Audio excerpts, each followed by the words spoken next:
దేవుణ్ణి నువ్వు ఏ కొలమానంలో చూస్తావో ఆ కొలతలోనే నీకు తను తాను వ్యక్తపరుచుకుంటాడు.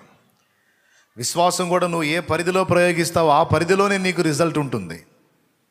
అందుకే అందరికీ చెప్తున్నా, మనుషునికి కొలమానమే, దేవునికి కొలతలు ఇవ్వకు. నీ కొలతలకు అందడు ఆయన. ఆయన్ని ఎల్లప్పుడూ సర్వశక్తి గల దేవుడని గుర్తెరుగు. ఎల్ షడ్డాయ్, సర్వశక్తి గల దేవుడు, నీ పక్షముగా సమస్తమును సాధ్యపరచగా సమర్థుడు. నీ కొరకు గొప్ప గొప్ప కార్యములను సాధించగల వ్యక్తి ఆయన. గనుక సందేహం అక్కరలేదు.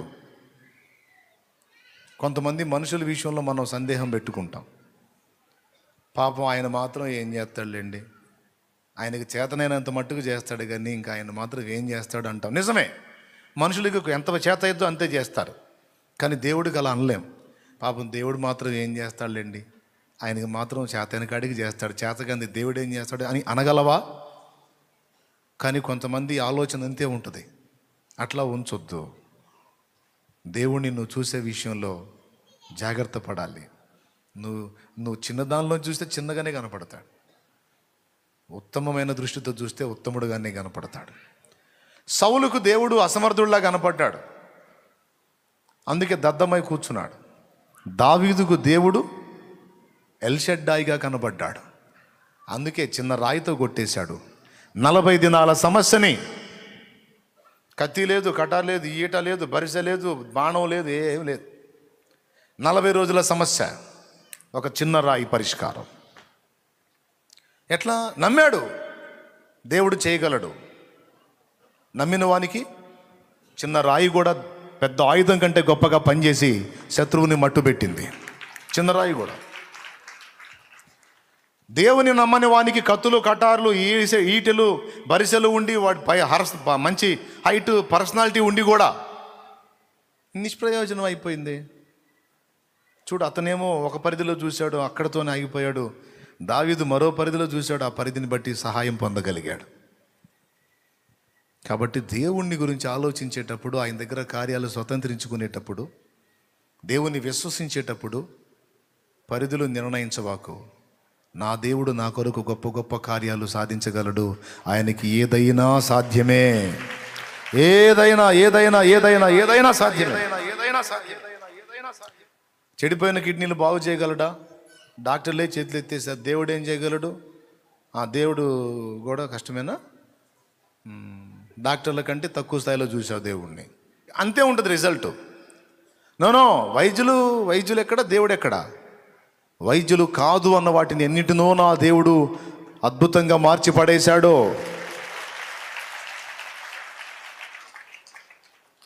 కాబట్టి ఎంతోమంది, వందల వేల లక్షలాది మంది సాక్ష్యాలు విన్నాను. నా కిడ్నీలను కూడా నా దేవుడు బాగు చేయగలడు, నా గుండె బాగు చేయగలడు, నా లివర్ బాగు చేయగలడు, నా ఊపిరితిత్తులు బాగు చేయగలడు, నా మెదడుని స్వస్థపరచగలడు, నా నరములను బాగు చేయగలడు, చచ్చుబడిన నా చేతులను కాళ్ళను తిరిగి స్పర్శలోకి తేగలడు. నువ్వు ఎలా ఊహించుకుంటున్నావు దేవుణ్ణి, అలానే నీకు రిజల్ట్ ఉంటుంది. శతాధిపతి దాసుడి విషయంలో శతాధిపతి ఒక్క మాట అంటాడు, అసలు నువ్వు ఇక్కడ దాకా వచ్చి చేయి పెట్టాల్సిన అవసరం ఉందయ్యా వాని మీద, నువ్వు అక్కడే ఉండి ఒక మాటను వీళ్ళు ఎగుస్తాడు అన్నాడు. ఏం విశ్వాసం ఇది! నిజంగానే అన్నాడు ఆ మాట. అయిపోయింది. దేవునికి స్తోత్రం కలుగును గాక.